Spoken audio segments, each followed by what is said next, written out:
या देवी सर्वभूतेषु मां कूष्माण्डरूपेण संस्थिता। नमस्तस्यै नमस्तस्यै नमस्तस्यै नमो नमः।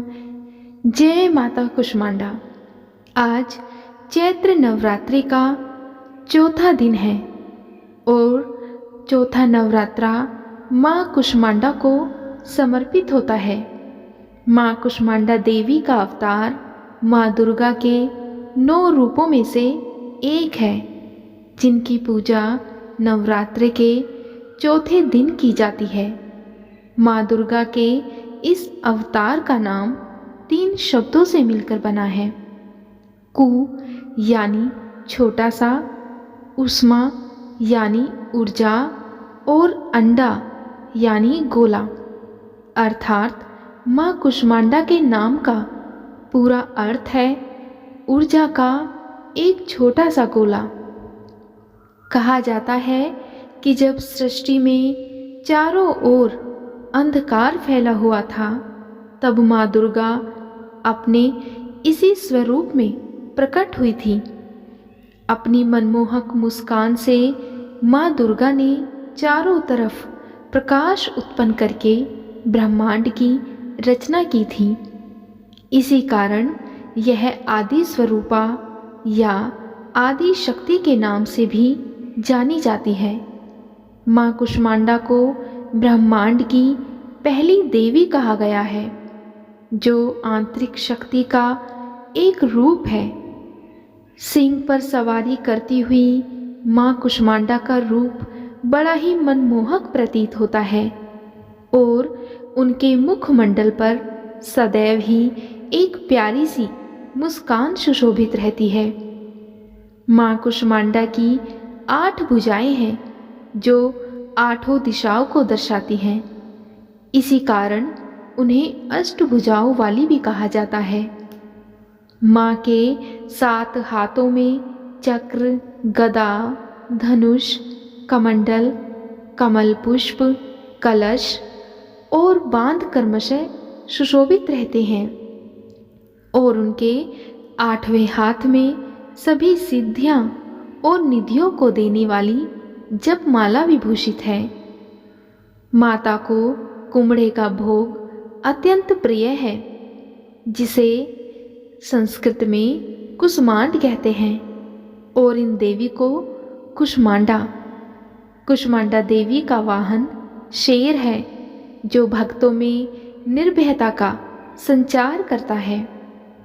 जब सृष्टि की कोई रचना नहीं हुई थी, तब एक छोटा सा ऊर्जा का गोला उत्पन्न हुआ और उस गोले ने 8 दिशाओं में रोशनी फैला दी।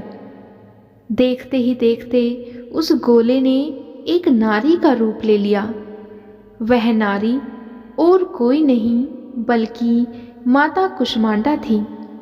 इस प्रकार उन्होंने सृष्टि की रचना की। माता कूष्मांडा के नाम में ही सृष्टि की रचना का भाव छुपा हुआ है। सृष्टि की रचना करके माता कूष्मांडा ने 3 देवियों को जन्म दिया और अन्य देवियों की रचना की। उन्होंने अपने त्रिनेत्र से तीनों देवियों की सर्जना की। उन्होंने अपने बाएं नेत्र से महाकाली देवी को उत्पन्न किया, दाएं नेत्र से माँ सरस्वती देवी को उत्पन्न किया, तो वहीं अपने मस्तक पर केंद्रित आँख से महालक्ष्मी देवी का निर्माण किया। तत्पश्चात उन्होंने तीनों देवियों से एक नर और एक नारी को प्रजनित कराया। उन्होंने महाकाली देवी से उत्पन्न हुए पुरुष को भगवान शिव और महिला को माता सरस्वती का नाम दिया। इसी प्रकार महालक्ष्मी देवी से आविर्भूत हुए पुरुष को ब्रह्मा जी और रमणी को देवी लक्ष्मी नाम दिया। आखिर में माँ सरस्वती द्वारा उत्पन्न किए पुरुष को विष्णु जी और नारी को माता शक्ति के नाम से प्रचलित किया। तदोपरांत उन्होंने जीवन साथी के रूप में ब्रह्मदेव को माता सरस्वती, भगवान शिव को माँ शक्ति और भगवान विष्णु को लक्ष्मी माता प्रदान की। इसके बाद देवी कुष्मांडा सूर्य के मूल में रहने लगी, अर्थात माँ कुष्मांडा एक ऐसी एकमात्र देवी हैं जो सूर्य के मूल में निवास करती हैं। उनकी ऊर्जा, कांति और प्रभा भी सूर्य के समान ही देदीप्यमान है। सूर्य लोक में रहने की क्षमता केवल इन्हीं देवी में है। वहाँ भगवान सूर्य की शक्ति का स्रोत भी है। सूर्य के केंद्र में निवास करते हुए वे सारे सौर्य मंडल को नियंत्रित करती हैं। माँ कुष्मांडा को हरा रंग अति प्रिय है। इसी कारण उनकी पूजा करते वक्त हरे आसन पर बैठ हरे वस्त्र धारण करने चाहिए।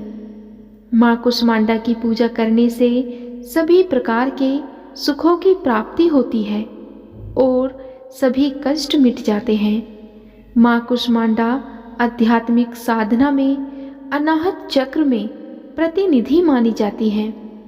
यह चक्र हमारे सीने के मध्य में होता है, जो योग साधना का चौथा चक्र माना गया है। इस कारण चतुर्थी के दिन माँ कुष्मांडा की पूजा करनी चाहिए, जिससे माँ सभी बीमारियों, परेशानियों और कष्टों को नष्ट कर हमें समृद्धि, शक्ति, सुख और मोक्ष प्रदान करती हैं। आइए अब बड़ी श्रद्धा और माता रानी के चरणों में ध्यान लगाते हुए सुनते हैं एक और व्रत कथा। कौशल देश में सुशील नाम का एक निर्धन ब्राह्मण रहता था। वह प्रतिदिन मिलने वाली भिक्षा से अपने परिवार का भरण पोषण करता था। उसके कई बच्चे थे। प्रातःकाल वह भिक्षा लेने घर से निकलता और सायंकाल लौट आता था। देवताओं, पितरों और अतिथियों की पूजा करने के बाद आश्रित जन को खिलाकर ही वह स्वयं भोजन ग्रहण करता था। इस प्रकार भिक्षा को वह भगवान का प्रसाद समझकर स्वीकार करता था। इतना दुखी होने पर भी वह दूसरों की सहायता के लिए सदैव तत्पर रहता था। यद्यपि उसके मन में अपार चिंता रहती थी, तथापि वह सदैव धर्म कर्म में लगा रहता था। अपनी इंद्रियों पर उसका पूर्ण नियंत्रण था। वह सदाचारी, धर्मात्मा और सत्यवादी था। उसके हृदय में कभी क्रोध, अहंकार और ईर्ष्या जैसे तुच्छ विकार उत्पन्न नहीं होते थे। एक समय की बात है, उसके घर के निकट सत्यव्रत नामक एक तेजस्वी ऋषि आकर ठहरे। वे ऋषि एक प्रसिद्ध तपस्वी थे। मंत्रों और विद्याओं का ज्ञाता उनके समान आसपास दूसरा कोई नहीं था। शीघ्र ही अनेक व्यक्ति उनके दर्शनों को आने लगे। सुशील के हृदय में भी उनसे मिलने की इच्छा जागृत हुई और वह उनकी सेवा में उपस्थित हुआ। सत्यव्रत को प्रणाम करके वह बोला कि ऋषि, आपकी बुद्धि अत्यंत विलक्षण है। आप अनेक शास्त्रों, विद्याओं और मंत्रों के ज्ञाता हैं। मैं एक निर्धन, दरिद्र और असहाय ब्राह्मण हूँ। कृपया मुझे बताएं कि मेरी दरिद्रता किस प्रकार समाप्त हो सकती है। उसने कहा कि हे मुनिवर, आपसे यह पूछने का केवल इतना ही अभिप्राय है कि मुझ में कुटुंब का भरण पोषण करने की शक्ति आ जाए। धन के अभाव के कारण मैं उन्हें समुचित सुविधाएं और अन्य सुख नहीं दे पा रहा हूँ। हे दयानिधे, तप, दान, व्रत, मंत्र अथवा जप, आप कोई ऐसा उपाय बताने का मुझे कष्ट करें जिससे कि मैं अपने परिवार का यथोचित भरण पोषण कर सकूं। मुझे केवल इतने ही धन की अभिलाषा है जिससे कि मेरा परिवार सुखी हो जाए। तब सत्यव्रत ऋषि ने सुशील को भगवती दुर्गा की महिमा बताते हुए नवरात्रि व्रत करने का परामर्श दिया। सुशील ने सत्यव्रत को अपना गुरु बनाकर उनसे माया बीज नामक भुवनेश्वरी मंत्र की दीक्षा ली। तत्पश्चात नवरात्रि व्रत रखकर उस मंत्र का नियमित जप करना आरंभ किया। उसने भगवती दुर्गा की श्रद्धा और भक्ति पूर्वक आराधना की। 9 वर्षों तक प्रत्येक नवरात्रि में वह भगवती दुर्गा के माया बीज मंत्र का निरंतर जप करता रहा। सुशील की भक्ति से प्रसन्न होकर 9वें वर्ष की नवरात्रि में अष्टमी की आधी रात को देवी भगवती साक्षात प्रकट हुई और सुशील को उसका अभीष्ट वर प्रदान करते हुए उसे संसार का समस्त वैभव, ऐश्वर्य और मोक्ष प्रदान किया। इस प्रकार भगवती दुर्गा ने प्रसन्न होकर अपने भक्त सुशील के सभी कष्टों को दूर कर दिया और उसे अतुल धन संपदा, मान सम्मान और समृद्धि प्रदान की। प्रेम से बोलिए सच्चे दरबार की जय। अब मैं आपको एक और पौराणिक और अत्यंत पवित्र कथा सुनाने जा रही हूँ। बहुत समय पहले की बात है।